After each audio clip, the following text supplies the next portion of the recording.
Hi, I'm Adam, the founder of EchoBid. Today, I'm going to show you how to create an event.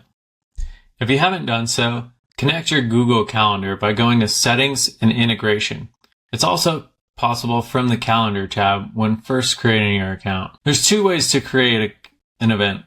Go to the Calendar tab and click New Event, or from a project. This is the recommended workflow, as the event will then be tied to the specific project to keep you organized. So let's navigate to that project, scroll down to Events.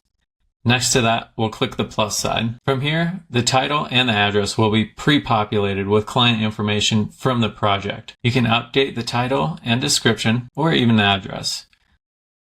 Choose if it's an all-day event, how often it will repeat, the start and end date and time, and choose which calendar you'd like to ask the event to be on.